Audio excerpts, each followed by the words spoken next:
The Legend of Zelda, a series known for many great games, like Breath of the Wild, Ocarina of Time, and Majora's Mask. But when the question comes, which Zelda is the best, everyone jumps to Breath of the Wild, Ocarina of Time. But no, I think the best game is Link's Awakening. Now this is a fairly controversial opinion for some reason. Now I do see why many people pick Breath of the Wild as their favourite game or Ocarina of Time, but I believe Link's Awakening is the most risk-taking of any of the Zeldas. In this game, there is no Zelda, although she is in the title. Hell, you're not even in Hyrule. Link is on a boat and is washed up in a massive storm, and you awaken on an island. You are saved by the residents who tell you that there's only one way off this island, and that's to awaken the wild fish who is in that egg. How is a fish in an egg like that? I don't know. To awaken the wild fish, I gotta stop doing that wink, you must play all 8 instruments, which can be found in the dungeons throughout the island. Now this is getting to slight spoilers, so warnings to you. You eventually work out that awakening the wild fish will erase everything.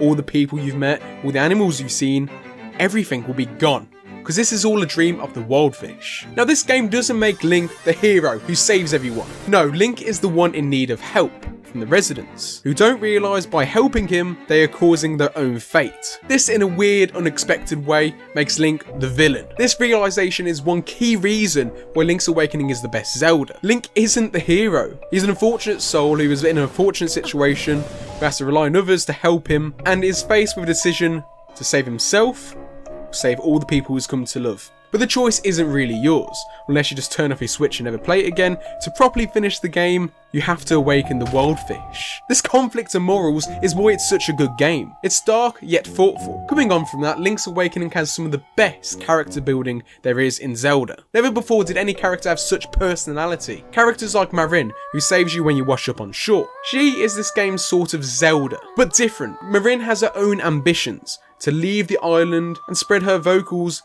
throughout the world. But to do this, she wants to leave the island, which Link also wants to do. Due to her helping Link throughout, she creates sort of a personal connection with him, which eventually will be lost when she's erased from existence. I feel like Doc Brown. The other key character would be the Owl, who is rather mysterious in this game. He comes out of nowhere to help you awaken the wild fish. He tells you where to go, what to collect, and basically what to do. He's the guide of the game. But he has a fairly dark secret. He wants you to awaken the wild fish. Now he claims not to know what will happen. He says maybe the island will be erased, maybe it won't. But deep down, he really does know.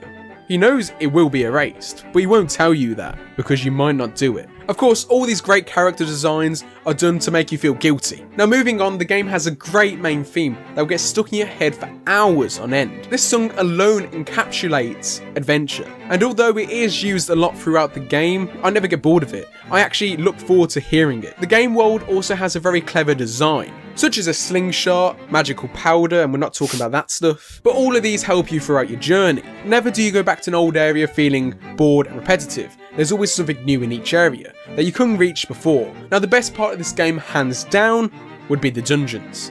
Now the dungeons can be irritating time to time, but they're also a lot of fun. You can easily get lost in these dungeons and not know what to do, but that's kind of the fun.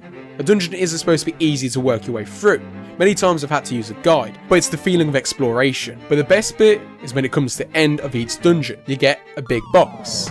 From a snake thing that you have to hit the back of the tail, to a clown genie inside a thing which you have to smash. They're so much fun. These bosses are so unique and memorable. I can just remember it off the top of my head. That's how good they are. The creepy thing is, after defeating each boss, they'll give you a warning of what's to come. They'll say stuff like, you're not supposed to be here. Do not awaken the wild fish. You do not know what you're doing. Now, this leaves a good question. Who's the real villain? Are the bosses villains, or are they just protectors, trying to protect the island from the truth? And does this make Link the true villain? Now how does all of this make Link's Awakening the best Zelda? As I said before, no other game has ever took Link, removed Zelda, and threw him onto a random island. They had to create all these new characters, all these new dynamics, which they never had to do before. Although Link's Awakening may not be the biggest game, like Breath of the Wild, or the most technical game, like Tears of the Kingdom, it has the most feeling. Every time I play it, it feels like a massive adventure, and so does Breath of the Wild. But Link's Awakening captures that completely. Many times I got bored in previous Zelda games, but never have I got bored in Link's Awakening. There's always something to do. Now you may not agree with me, and that's completely okay. I love Ocarina of Time as well. There's a poster over there. Like, I love Ocarina of Time as well. Well, I hope you enjoyed. If you did enjoy, you might enjoy this video. Now this is my Rayman video, where I talk about how Rayman was overshadowed. And of course, if you did enjoy, please consider subscribing. subscribing and join the Insta Army today, and I'll see you next time. See ya!